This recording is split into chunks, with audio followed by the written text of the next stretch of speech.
ಕೊಪ್ಪಳನೂ ಇದೆ. ಕರಡಿ ಸಂಗಣ್ಣ ಬದಲಿಗೆ ಡಾಕ್ಟರ್ ಬಸವರಾಜ್ ಅನ್ನುವಂತಹ ಪಂಚಮಸಾಲಿ ಲಿಂಗಾಯತ ಯುವ ನಾಯಕನಿಗೆ ಕೊಡ್ತಾರೆ ಅಂತಿದೆ. ಅದರ ಬಗ್ಗೆ ಹೇಳ್ತೀನಿ ಆಮೇಲೆ.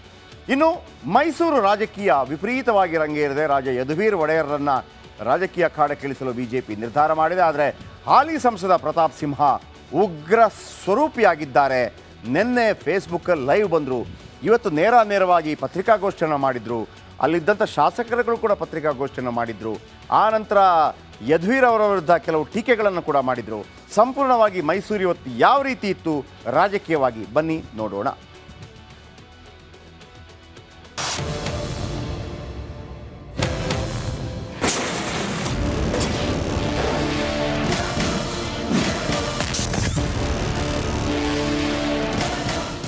ಮೈಸೂರು ಲೋಕಸಭಾ ಚುನಾವಣೆಯಲ್ಲಿ ರಾಜವಂಶಸ್ಥ ಯದುವೀರ್ ಕೃಷ್ಣದತ್ತ ಚಾಮರಾಜ ಒಡೆಯರ್ ಸ್ಪರ್ಧಿಸೋದು ಬಹುತೇಕ ಪಕ್ಕಾ ಆಗಿದೆ. ಮುನಿದಿರುವ ಬಿಜೆಪಿ ಸಂಸದ ಪ್ರತಾಪ್ ಸಿಂಹ ಮಹಾರಾಜ ಒಡೆಯರ್ ಸಂಪತ್ತಿಗೆ ಖಡಕ್ ಸವಾಲು ಹಾಕಿದ್ದಾರೆ. ಅಭಿವೃದ್ಧಿ ನೋಡಿ ನನಗೆ ಟಿಕೆಟ್ ಕೊಡಬಹುದು. ನನಗೆ ಈ ಕ್ಷಣಕ್ಕೂ ಕೂಡ ವಿಶ್ವಾಸ ಇದೆ. ಖಂಡಿತ ನಾನು 10 ವರ್ಷಗಳಲ್ಲಿ ಮಾಡಿರುವಂಥ ಕೆಲಸ, ಕಾರ್ಯಕರ್ತರ ಜೊತೆ ಇರುವಂಥದ್ದು, ಸಂಘಟನೆ ಮತ್ತು ಸಿದ್ಧಾಂತಕ್ಕೆ ನಾನು ನಿಂತಿರುವ ರೀತಿ, ಇದನ್ನು ಪರಿಗಣಿಸಿ ನನಗೆ ಟಿಕೆಟ್ ಕೊಡ್ತಾರೆ ಅಂತ ನನಗೆ ವಿಶ್ವಾಸ ಇದೆ. ಸಿದ್ದು ವಿರುದ್ಧ ತೊಡೆ ತಟ್ಟಿದ್ದು ನಾನು ಮಾತ್ರ. ಭಾರತೀಯ ಜನತಾ ಪಕ್ಷದಲ್ಲಿರುವಂಥ 25 ಸಂಸದರಲ್ಲಿ ನಾನು ಹಿಂದುತ್ವದ ಕಮಿಟ್ಮೆಂಟಲ್ಲಿ ನಾನು ಯಾರಿಗೆ ಕಡಿಮೆ ಇದ್ದೀನಿ ಹೇಳಿ? ಹಿಂದುತ್ವದ ಕಮಿಟ್ಮೆಂಟು ನನ್ನನ್ನು ಮ್ಯಾಚ್ ಮಾಡೋಕ್ಕೆ ಈ ಭಾಗದಲ್ಲಿ ಯಾರ ಕೈಲೂ ಸಾಧ್ಯ ಇಲ್ಲ. ನಮ್ಮ ಒಂದು ಹೆಮ್ಮೆಯ ಪ್ರಧಾನಿ ನರೇಂದ್ರ ಮೋದಿಜಿಯವರ ಬಗ್ಗೆ ತಾತ್ಸಾರವಾಗಿ ಮಾತಾಡುವಂತಹ ಮೋದಿಜಿಯವರ ವಿಚಾರ ಬಂದಾಗ, ಅವರ ಬಗ್ಗೆ ಸಿದ್ದರಾಮಯ್ಯನವರು ತಾತ್ಸಾರವಾಗಿ ಮಾತಾಡುವ ವಿಚಾರ ಬಂದಾಗ ಸಿದ್ದರಾಮಯ್ಯನವ್ರನ್ನ ಖಂಡಿತವಾಗಿ ಟೀಕಿಸಿರುವವನು, ಖಂಡಿಸಿರೋನು ಏಕಮಾತ್ರ ವ್ಯಕ್ತಿ ಪ್ರತಾಪ್ ಸಿಂಹ ಈ ದಕ್ಷಿಣ ಕರ್ನಾಟಕದಲ್ಲಿ. ಇದು ನನಗೆ ದೌರ್ಬಲ್ಯ ಏನಾಗಿದ್ರೆ, ಯದುವೀರ್ ಒಡೆಯರ್ಗೆ ಟಿಕೆಟ್ ಕೊಟ್ರೆ ಒಂದು ವೇಳೆ ಮಾಧ್ಯಮಗಳ ವರದಿಯಂತೆ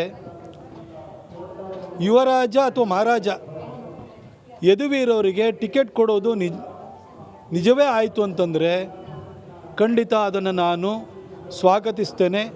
ಪಕ್ಷದ ಒಬ್ಬ ಕಾರ್ಯಕರ್ತನಾಗಿ ನಾನು ಕೂಡ ಅವರಿಗೆ ಕೆಲಸವನ್ನು ಮಾಡ್ತೇನೆ. ಹವಾ ನಿಯಂತ್ರಿತ ಕೊಠಡಿಯಲ್ಲಿರೋ ಒಡೆಯರ್ ಅರಮನೆಯ ಹವಾ ನಿಯಂತ್ರಿತ ಕೊಠಡಿಯಲ್ಲಿ ರಾಜನಾಗಿ ಇರುವ ಬದಲು ಪ್ರಜಾಪ್ರಭುತ್ವ 1947ರಲ್ಲೇ ಬಂದಿದೆ. ಹಾಗಾಗಿ ರಾಜ ಮತ್ತು ಪ್ರಜೆಗಳ ಮಧ್ಯದಲ್ಲಿ ವ್ಯತ್ಯಾಸ ಇಲ್ಲ. ನಾನು ಪ್ರಜೆಗಳ ರೀತಿಯಲ್ಲಿ ಬದುಕ್ತೀನಿ ಅಂತ ಬಂದಾಗ ಅದನ್ನು ಸ್ವಾಗತಿಸಲೇಬೇಕಾಗುತ್ತೆ. ಒಬ್ಬ ಪ್ರಜೆಯಾಗಿ ಬದುಕಬೇಕು, ಪ್ರಜೆಗಳ ಕಷ್ಟಗಳಿಗೆ ನಾನು ಸ್ಪಂದಿಸಬೇಕು ಅಂತ ಬರುವಂಥದ್ದು ಶ್ಲಾಘನೀಯವಾದಂತಹ ಮತ್ತು ಸ್ವಾಗತಾರ್ಹವಾದಂತಹ ವಿಚಾರವಾಗುತ್ತೆ. ಅರಮನೆ ಆಸ್ತಿ ವರ್ಸಸ್ ಕರ್ನಾಟಕ ಸರ್ಕಾರ. ಇವತ್ತು ಅರಮನೆ ಆಸ್ತಿ ಮತ್ತು ಸರ್ಕಾರದ ನಡುವೆ ಭಾಳಷ್ಟು ವಾದ ವಿವಾದಗಳು, ಕೋರ್ಟ್ ವ್ಯಾಜ್ಯಗಳು ನಡೀತಾ ಇದೆ. ಬೆಟ್ಟಕ್ಕೆ ಚಾಮುಂಡಿ ಬೆಟ್ಟಕ್ಕೆ ಅಮೃತ ಯೋಜನೆಯಿಂದ ಕುಡಿಯೋ ನೀರು ತಂದಿದ್ದೀನಿ.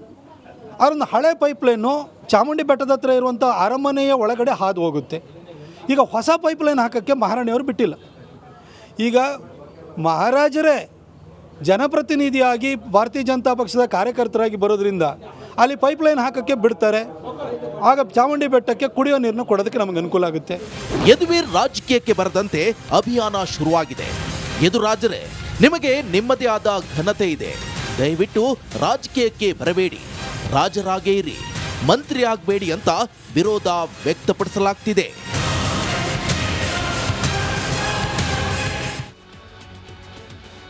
ಇಷ್ಟೆಲ್ಲ ಇದ್ರೂ ಕೂಡ ಒಮ್ಮೊಮ್ಮೆ ಆಶ್ಚರ್ಯ ಆಗುತ್ತೆ. ಭಗವಂತ ಖೂಬಾ ಅವರಿಗೆ ಕೊಡಬೇಡಿ ಅಂತಂದ್ರೂ ಕೂಡ ಅವರಿಗೆ ಟಿಕೆಟ್ ಸಿಗುತ್ತೆ. PC ಗದ್ದಿಗೌಡರಿಗೆ ಸಿಗುತ್ತೆ, ಅಲ್ಲಿ ಬೇರೆ ಅಭ್ಯರ್ಥಿ ಇಲ್ಲ ಅನ್ನೋ ಕಾರಣಕ್ಕಾಗಿ ಸಿಗುತ್ತೆ, ಸಿದ್ದೇಶ್ವರ ಅವ್ರಿಗೆ ಸಿಗುತ್ತೆ, ಇಂಥದ್ದೆಲ್ಲ ಆಗುತ್ತೆ. ಈ ನಡುವೆ ಇಷ್ಟೊಂದು ಅಭಿವೃದ್ಧಿ ಮಾಡಿದಂಥ ಪ್ರತಾಪ್ ಸಿಂಹ ಅವರಿಗೆ ಯಾಕೆ ಟಿಕೆಟ್ ಸಿಗ್ತಾ ಇಲ್ಲ? BJPಯ ಅಂದರೆ ಇವರ ವಿರೋಧಿ ಬಣ, BJP ಅಂತ ಕಂಪ್ಲೀಟ್ ಹೇಳಕ್ಕೆ ಬರಲ್ಲ, ವಿರೋಧಿ ಬಣ ಹೇಳಿದಾಗ ಏನು ಸಮಸ್ಯೆ ಪ್ರತಾಪ್ ಸಿಂಹ ಅವ್ರದ್ದು? ಸಿಂಹಗೇನು ಸಮಸ್ಯೆ? ಮೈಸೂರು ಕೊಡಗು ಅಭಿವೃದ್ಧಿ ಮಾಡಿದ್ದಾರೆ ಪ್ರತಾಪ್ ಸಿಂಹ. ಅದರ ಲಿಸ್ಟನ್ನು ನಾನು ಮೊನ್ನೆ ಹೇಳಿದ್ದೆ. ಅಷ್ಟು ಕೆಲಸಗಳು, ಕಣ್ಣಿಗೆ ರಾಚುವಂಥ ಕೆಲಸಗಳನ್ನು ಯಾರೂ ಮಾಡಲಿಲ್ಲ. ಅದು ಪ್ರತಾಪ್ ಸಿಂಹ ನಂಬರ್ 1 ಸ್ಥಾನದಲ್ಲಿದ್ದಾರೆ. ಕೆಲವರೆಲ್ಲ ಅನುದಾನ ಬಂತು, 1000 ಕೋಟಿ ಬಂತು, ಆ ಕೋಟಿ ಬಂತು, ಅದು ಎಲ್ಲಿಗೆ ಹೋಯ್ತು ಯಾರಿಗೂ ಗೊತ್ತಿರೋದಿಲ್ಲ. ಕಣ್ಣಿಗೆ ಕಾಣುವಂಥ ಕೆಲಸ ಮಾಡಿದ್ದಾರೆ. ಆಮೇಲೆ ಅದರ ಕ್ರೆಡಿಟ್ ತಗೊಳ್ಳೋದ್ರಲ್ಲಿ ಏನು ತಪ್ಪಿಲ್ಲ. ಇನ್ನು ಇನ್ನೊಂದಿದೆ, ಪ್ರತಾಪ್ ಸಿಂಹ ಅಂತಂದರೆ ಮೈಸೂರು ಮಾತ್ರ ಅಂತ. ಮೈಸೂರು ಕೊಡಗಿನಲ್ಲಿ ಪ್ರತಾಪ್ ಫೇಮಸ್ಸು, ಅದು ತಪ್ಪೇನಿಲ್ಲ. ಅವರು MP ಆಗಿರೋದು ಅಲ್ಲಿ ಫೇಮಸ್ ಆಗಿದ್ದರೆ ಸಾಕು. ಆದರೆ ಪಕ್ಷವನ್ನು ದೊಡ್ಡ ಮಟ್ಟದಲ್ಲಿ ಕಟ್ಟುವಲ್ಲಿ ಪ್ರತಾಪ್ ಫೇಲ್ ಆಗಿದ್ದಾರೆ ಅನ್ನುವಂಥದ್ದು ಪ್ರತಾಪ್ ವಿರೋಧಿಗಳ ಮಾತು. ಅಂದರೆ ನೀವು ಕೆಲಸ ಮಾಡಿದ್ದೀರಿ, ನೀವು ಫೇಮಸ್ ಆಗ್ತಾ ಇದ್ದೀರಿ, ಆದರೆ ಪಕ್ಷಕ್ಕೇನು ಲಾಭ ಆಗ್ತಾ ಇಲ್ಲ.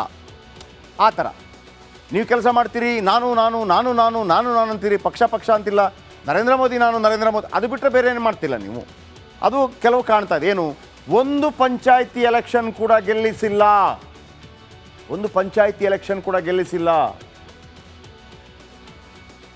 ಆಮೇಲೆ ಒಂದು ಟೈಮಲ್ಲಿ ಇಡೀ Kodagu A to Z BJP ಅಂತಿತ್ತು. ಅಲ್ಲಿದ್ದ 2 MLAಗಳೇ ಗೆದ್ದಿಲ್ಲ ಈ ಬಾರಿ. ಆಮೇಲೆ ಸ್ಥಳೀಯ ನಾಯಕರ ಜೊತೆ ಪ್ರತಾಪ್ ಸಿಂಹ, ಅದು ನಾಗೇಂದ್ರ ಇರ್ಬೋದು, ಆಮೇಲೆ ಯಾರು ರಾಮದಾಸ್ ಇರ್ಬೋದು, ಈ ಹಿಂದೆ ಎಲ್ಲರ ಜೊತೆ ಕೂಡ ಒಂದು ರೀತಿಯಲ್ಲಿ ಫೈಟು, ಆಮೇಲೆ ಬಹಿರಂಗ ಫೈಟು. ನಾನು ನೋಡ್ದೆ ಅದು ಏನು ಮಾಡ್ತಾ ಇದ್ದಾರೆ ಗೊತ್ತಾ, ಈ ಥರದ ಫೈಟ್. ಇದು ಒಂದು ರೀತಿಯಲ್ಲಿ ಇರುಸುಂಟಾಗ್ತಾ ಇದೆ. ನಾನು ಮೊನ್ನೆನೂ ಕೂಡ ಹೇಳಿದೆ, ಪ್ರತಾಪ್ಗೆ ಟಿಕೆಟ್ ಕೊಟ್ಟರೆ ಕಾರ್ಯಕರ್ತರು ಗೆಲ್ಲಿಸ್ಬೋದು, ಖಂಡಿತ ಗೆಲ್ಲಿಸ್ಬೋದು. ಆದರೆ ಈ ಎಲ್ಲ ಶಾಸಕರು ಗೆಲ್ಲಿಸೋದಕ್ಕೆ ಬಿಡೋದಿಲ್ಲ. ದೆಹಲಿ ನಾಯಕರ ಜೊತೆ ಪ್ರತಾಪ್ ಸಿಂಹ ತುಂಬ ಆಪ್ತರಾಗಿದ್ದಾರೆ, ಎಲ್ಲ ಕೆಲಸ ಮಾಡಿಸ್ಕೊಂಡು ಬರ್ತಾರೆ. ನರೇಂದ್ರ ಮೋದಿಯವರು ಕೂಡ ಪ್ರಶಂಸೆ ವ್ಯಕ್ತಪಡಿಸ್ತಾರೆ. ವಿಜೇಂದ್ರ ಜೊತೆ ಏನು ಗೊತ್ತಾಗ್ತಿಲ್ಲ, ಅಷ್ಟು ದೊಡ್ಡ ಮಟ್ಟದಲ್ಲಿ ದೂರ ಇದೆಯಾ ಮತ್ತೊಂದು, ಅಥವಾ ಸೋಮಣ್ಣ ಕಾರಣಕ್ಕೂ ಗೊತ್ತಿಲ್ಲ. ಪ್ರತಾಪ್ ಸಿಂಹ ವಿರುದ್ಧ ಹಲವು ಮಾಜಿ ಶಾಸಕರು ದೂರು ಕೊಟ್ಟಿದ್ದಾರೆ. ನಾಗೇಂದ್ರ ಇರ್ಬೋದು, ಅಪ್ಪಚ್ಚು ರಂಜನ್, ರಾಮದಾಸ್ ಜೊತೆ ಫೈಟು, ಇದೆಲ್ಲವೂ ಆಗಿದೆ. ಮುಖ್ಯವಾಗಿ ಅವರು ಮಾತ್ರ ಅವರಿಂದಾಗಿ ಪಕ್ಷಕ್ಕೆ ಲಾಭ ಆಗ್ತಾ ಇಲ್ಲ, ಪಕ್ಷ ಕಟ್ತಾ ಇಲ್ಲ, ಪಕ್ಷ ಅವರು ಫೇಮಸ್ ಆಗ್ತಾ ಇದ್ದಾರೆ, ಅವರು ಮಾತಾಡ್ತಾರೆ. ಆದರೆ ಎಲ್ಲರನ್ನು ಒಗ್ಗೂಡಿಸ್ಕೊಂಡು ಕೇವಲ ಇಷ್ಟೇನಾ ನಿಮ್ಗೆ ಅನಿಸುತ್ತಾ? ಕೇವಲ ಇಷ್ಟೇ ಕಾರಣಕ್ಕಾಗಿ ಟಿಕೆಟ್ ತಪ್ಪತ್ತೆ ಅಂತ ಹೇಳಿ ಇದನ್ನೆಲ್ಲ ಯಾರೂ ಮಾಡಲ್ವಾ? ಇದನ್ನೆಲ್ಲರೂ ಮಾಡ್ತಾರಪ್ಪ, ಯಾರು ಮಾಡಲ್ಲ? ಎಲ್ಲರೂ ರಾಜಕೀಯ ಮಾಡ್ತಾರೆ. ಕಳೆದ ಬಾರಿ ಈಗ ಇದೇ CT ರವಿ ಅವರು ಆಗಲಿ ಮತ್ತೊಬ್ಬರಾಗಲಿ ಆರೋಪ ಮಾಡಿದಾಗ. ಆದರೆ ಇವಿಷ್ಟಲ್ಲ, ಇದರ ಹಿಂದೆ ಬೇರೆ ಏನೋ ಇದೆ ಕಾರಣ. ಇಲ್ಲದಿದ್ದರೆ ಪ್ರತಾಪ್ ಸಿಂಹ ಅವರಿಗೆ ಟಿಕೆಟ್ ತಪ್ಪೋದಕ್ಕೆ ಸಾಧ್ಯನೇ ಇಲ್ಲ. ಈ ನಡುವೆ